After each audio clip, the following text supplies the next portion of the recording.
It's time to take a look at what's happening around Wyoming for Friday, February 28th. I'm Wendy Corr, bringing you headlines from the Cowboy State Daily newsroom, brought to you by the Wyoming Senior Olympics, thanking the participants, volunteers, supporters, and sponsors of the February Winter Games in Pinedale.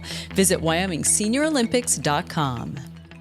An illegal immigrant with probable Mexican drug cartel ties was in federal court Thursday, where he was told he's facing a term of between 10 years and life in prison on claims he's been distributing meth on and around the Wind River Indian Reservation.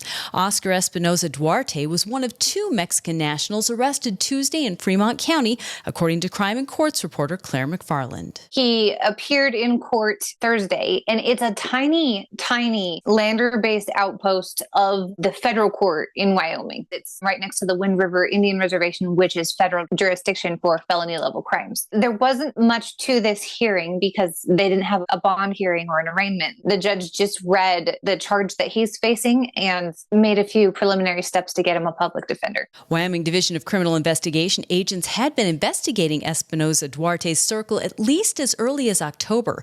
Court documents say that an informant implicated Espinoza Duarte as a methamphetamine distributor. Wyoming will no longer have any gun-free zones. That's the result of an announcement Governor Mark Gordon made Thursday evening that he's letting House Bill 172, a bill banning gun-free zones, pass into law without his signature.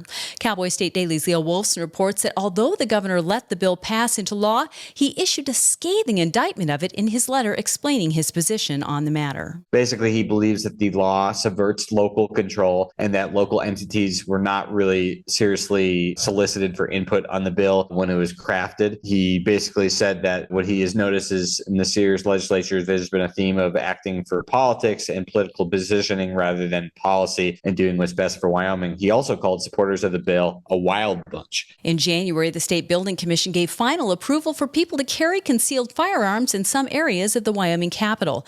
This law will now supersede that action. Wyoming's congressional delegation voted to get rid of oil and gas industry regulations as Congress this week took up a batch of measures pertaining to the energy sector. The House and Senate voted on Republican-sponsored joint resolutions to scrap environmental regulations established by former President Joe Biden's administration.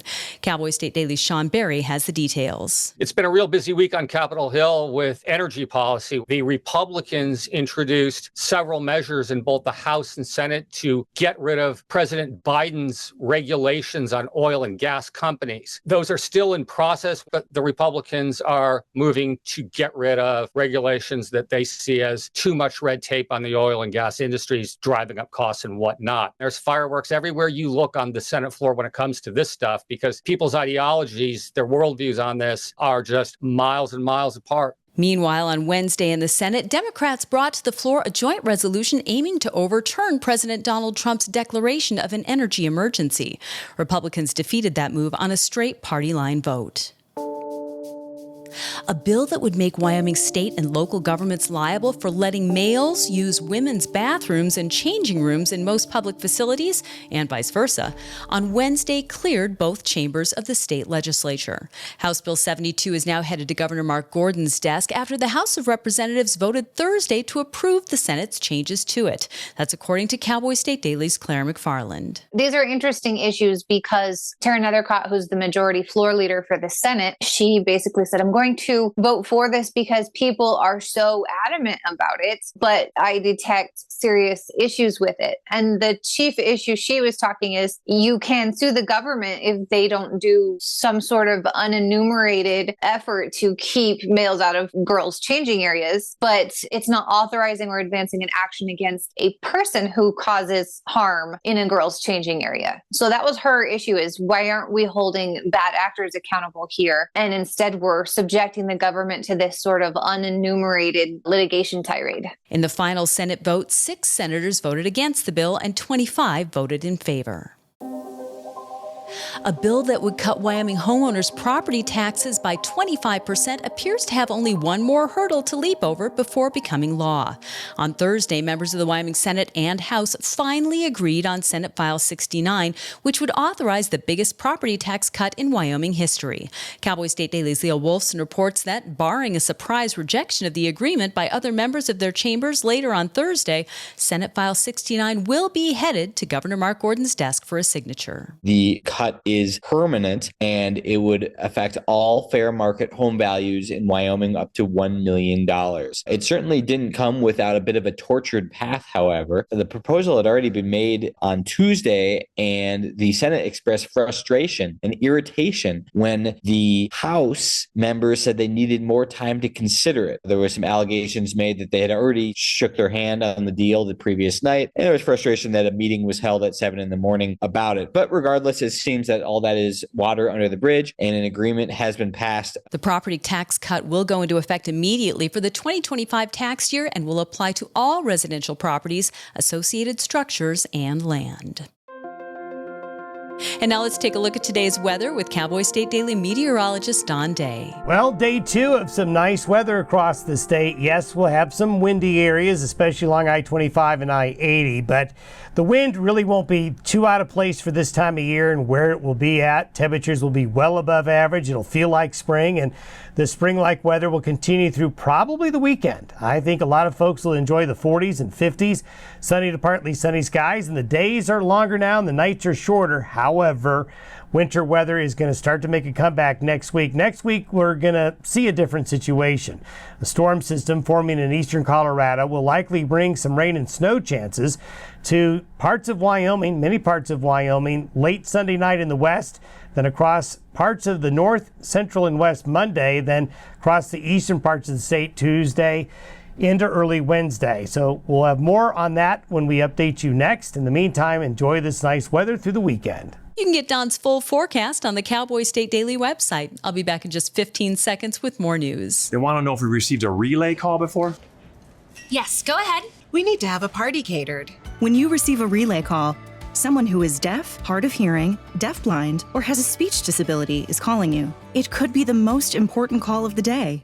Wyoming's congressional delegation welcomed the appointment of a University of Wyoming graduate with extensive land use management experience in western states to lead the U.S. Forest Service. Tom Schultz, who worked for an Idaho timber company as well as state lands agencies in Idaho and Montana, will replace Randy Moore as chief, according to Cowboy State Daily's Sean Berry. He's had a long career in both the private and public sectors, and so you can see why the lawmakers are really high on him. As you know, the U.S. Forest Service, it deals with both business and industry, recreational uses as well. The business and industry is energy and oil leases, and it's timber. It's also cattle grazing, permitting for livestock grazing on these public lands. Of course, there are millions of acres of them in Wyoming. And part of it is, of course, to facilitate recreational uses from hiking to off-roading and so on. I think that Mr. Schultz is a lot friendlier toward the business community. In addition to a master's degree in political science from the University of Wyoming, Schultz holds a bachelor's degree in government from the University of Virginia and a master's degree in forestry from the University of Montana. Lawmakers at the Wyoming legislature were still grappling with what it means to have no supplemental budget come out of this year's legislative session on Thursday, with many looking to salvage portions by adding them to other bills.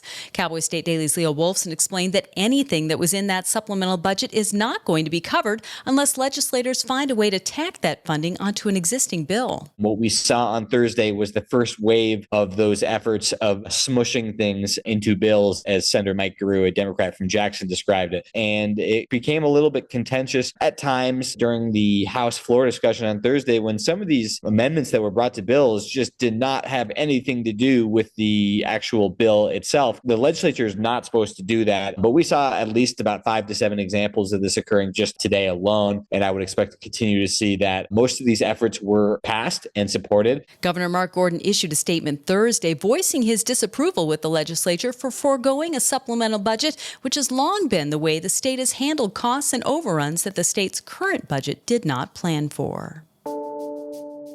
Montana Fish, Wildlife, and Parks announced on Tuesday that a mountain lion was found dead and wrapped in a tarp near Troy, Montana. But what has even seasoned experts baffled is why the mountain lion's head and tail were cut off and taken after the animal was killed, possibly illegally. That's according to Outdoors reporter Mark Hines. There is an active mountain lion season, so maybe killing the animal wasn't necessarily illegal, but someone just kind of abandoned the carcass and they took the head and the tail and then just left the rest of the carcass wrapped in a tarp. And of course, that's a no-no to just abandon a carcass like that, even if it is during hunting season. But the part that stuck out is, why would someone cut off the tail and take it? And I spoke to the investigating warden up there in Montana, as well as a couple other retired game wardens here in Wyoming. To their knowledge, there's no black market demand for mountain lion tails, because I know there's black market demand for all kinds of weird stuff. Like people, they'll buy bear claws, they will buy elk parts, whatever. But apparently mountain lion tails, that doesn't explain it. Montana Fish, Wildlife, and Parks is seeking tips on the case. Anyone with information may be eligible for a cash reward of up to $1,000. And Prop Money Incorporated proudly claims that its fake money can pass for real on camera, which is why it's used in movies and television productions. But it might be just a little too realistic, according to Cowboy State Daily's David Madison. The U.S. Attorney's Office for Montana recently prosecuted a credit union employee in Missoula for stealing money from a bank vault and replacing it with fake currency from Prop Money. 35-year-old Edward Nurse pleaded guilty to swapping out nearly $400,000. On the money itself, it says for motion picture purposes. And someone who worked at the Parkside Credit Union thought no one would notice that, because he was in charge of the vault. He was in charge of keeping tabs on all those stacks of money, those real stacks of money. And this 35-year-old gentleman got the bright idea that he was going to replace around $400,000 worth of that real money with the fake stuff. And apparently he got in deep at a casino just north of Missoula, and he started using funny money to try and cover his debts. Nurse was sentenced to 600 hours of community service, 6 months of home confinement, and 5 years of supervised release, and must repay his former employer $389,000 in restitution for the real cash he stole. And that's today's news. For a deeper dive into the people and issues that affect Wyoming, check out The Roundup, conversations with the most interesting people in the Cowboy State. A new episode drops tomorrow when I have a conversation with the director of the Wyoming Department of Transportation, Darren Westby. You can find the link on our website, on our YouTube channel, and wherever you get your podcasts. And of course, you'll find it in our free daily email newsletter. Thanks for tuning in. I'm Wendy Corr for Cowboy State Daily.